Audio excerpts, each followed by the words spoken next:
Pasien berikutnya adalah seorang anak kecil laki-laki yang datang berobat ditemani oleh sang ayah dan ibunya.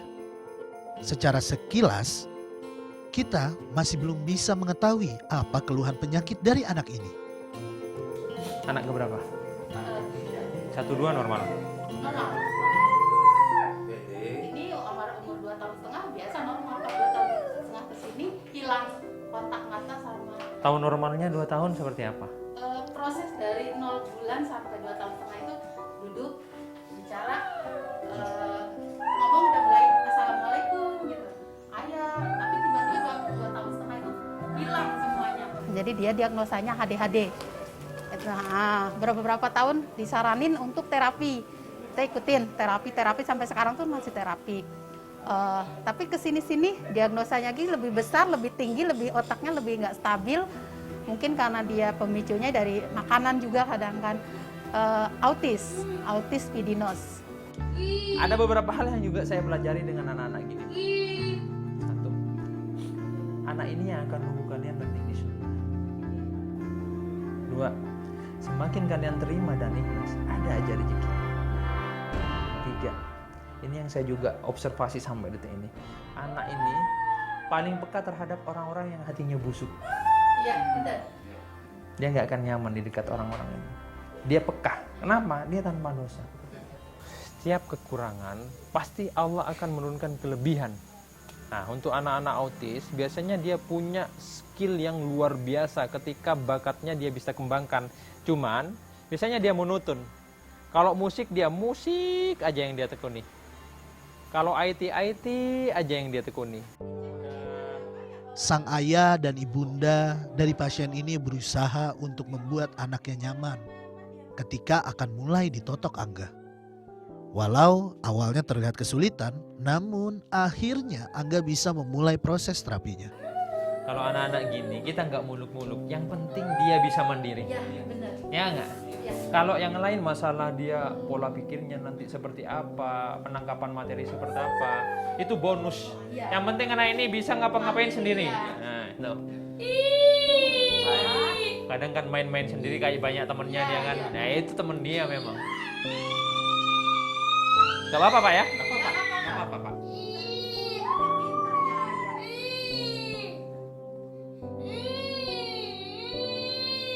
Saya tega nggak tega ya, karena emang seperti anak ini saya baca di buku, saya mempelajari banyak tentang anak autis. Jadi seluruh tubuhnya sendi-sendinya emang nggak ada namanya nggak sakit, semuanya sakit, dipegang apapun dia sakit.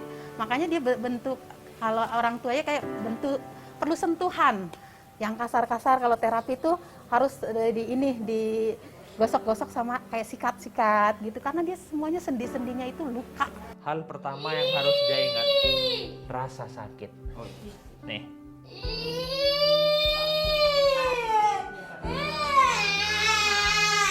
Kalau dia di alam bawah sadar, dia gak akan ngerasain sakit sudah.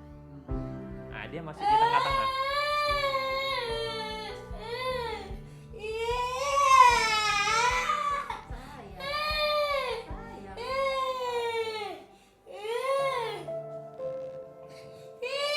Kuat ya? Kuat sekali ya?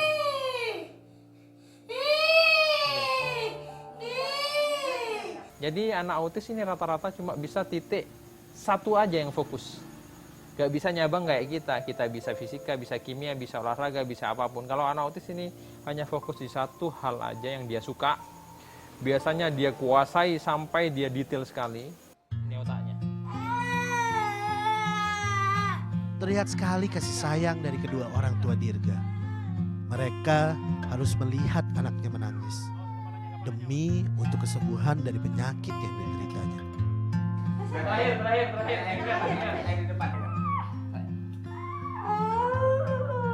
Satu lagi sayang. Hadap satunya, saya pindah. Hadap sana. Waktu kita udah nggak banyak. Karena sudah masuk level 1. Walaupun masih berusia 8 tahun, namun kekuatan yang dimiliki Dirga sudah sangat besar. Selain orang tuanya, Dirga harus dipegang oleh 3 orang. agar supaya proses penotokan Angga berjalan lancar. Ini otaknya.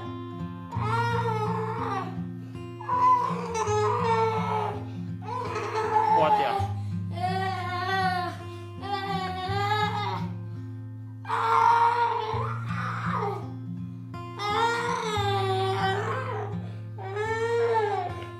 Saya sih yakin satu, mudah-mudahan dia minta normal kembali, walaupun tidak selayaknya seperti anak-anak biasa, tapi dia punya kemandirian, itu target saya. Jadi di masa tuanya, di masa dia dewasa, remaja, dia mandiri, bisa mengerjakan hal-hal sesuatu sendiri tanpa bantuan saya untuk kesehariannya. Sholawat ya. Allahumma.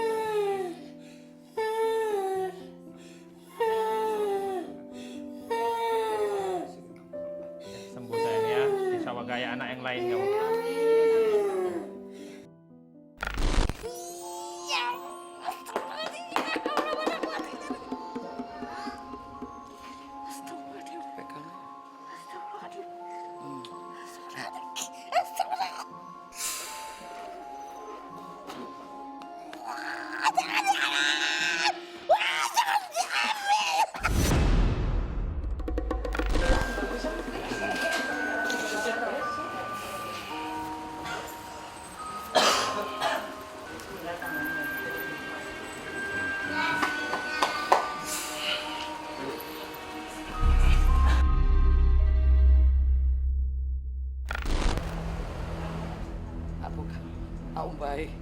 Tak umbah ya Pak, tak cuci ya.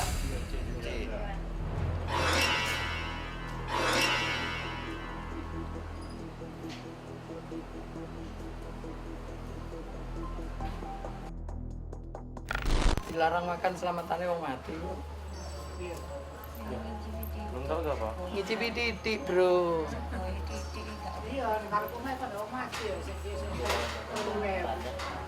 Langsung Bu Pak.